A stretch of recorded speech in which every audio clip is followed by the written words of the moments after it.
Coming up next, right now, it's Glenn Gibson, chair of the Hamilton Sports Group Foundation. Of course, they are doing so many wonderful things in this city. I'm going to let Glenn tell you all about it. Glenn, nice to see you today, sir. Well, thanks for the invitation. I'll give you a pump here. I've been a Cogeco customer for probably 30 years. Thank you. And thank you. Almost as long as you've been here working right. and doing volunteer stuff. But I will say this, that certainly what you do in the community and the events that I see you at is quite remarkable. And I would also add with Jonathan Friedman, I mean, since he came here, and I've gone to events where I see him carrying stuff into the building, and I see him doing this and doing that, and that's very quiet leadership. But let me tell you, in this city, with the people that I see, we notice it. Yeah. And what you guys are doing are really top quality. Well, it's appreciated. Thank you so much for that, Glenn. You're welcome. Thank you so much.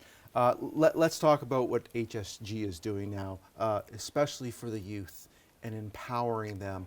And maybe it's those that don't have the opportunities that other people in our city might have. Yeah, well, I think there's a little bit of historical context to this because, and I won't dive into it too deep, but a little bit. Back in the early 50s, the Tiger Cats were owned by the community. And then into the 60s, they sold the team to private interests. And there was money, that net income that came from that sale. And at that time, they created two trusts. There was the Hamilton Athletic Trust and the Tiger Cat Trust.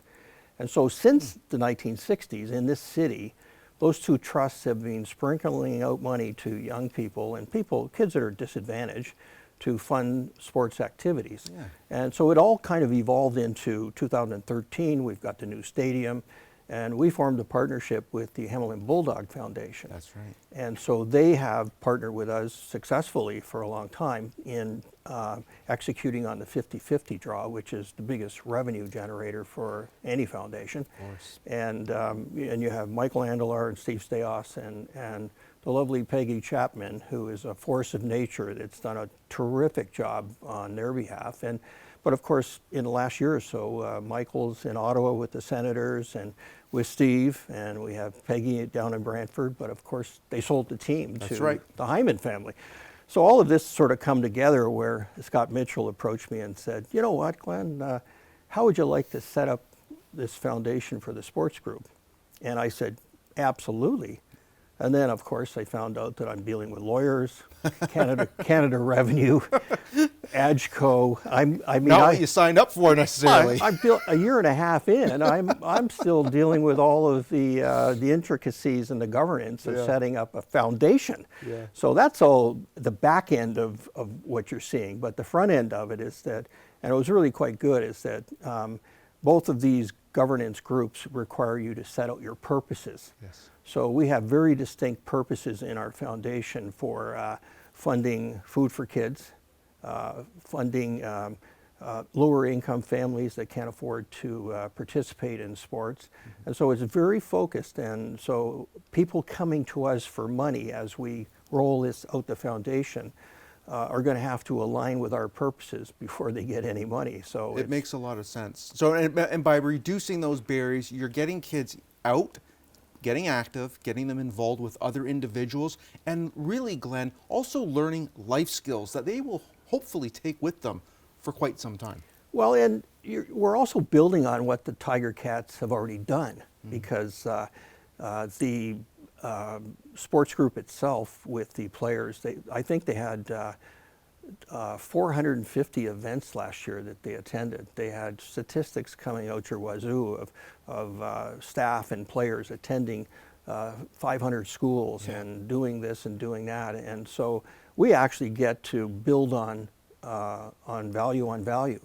And so that's what I'm excited about, is we'll have more money to invest in things we've already been doing. And if you can continue to invest, you're going to continue to really help the individuals. And it is about the kids.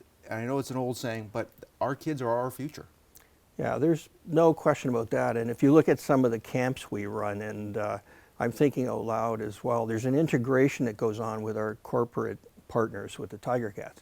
So you have people like First Ontario Credit Union and even Lloyd Smith and Joanne Battaglia. I mean, they're out there participating in the kids programs, helping us fund it.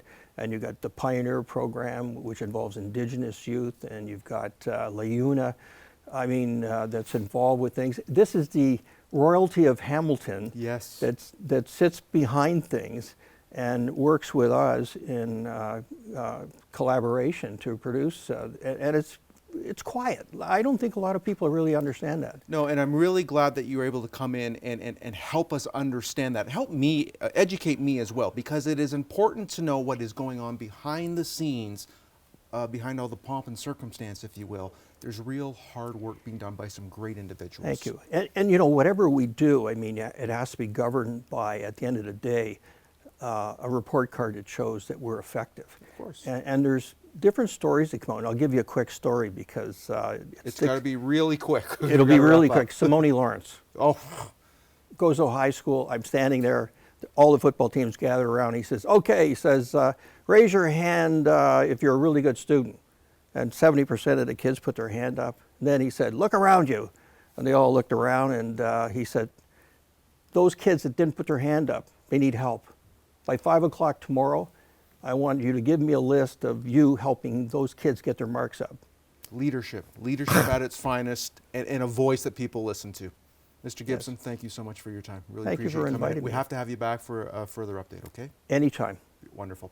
After the break, Linda, she will also be back with Medora Upel of the YWCA to talk about the 50th annual YWCA Hamilton Women of Distinction Award. Coming right up. I got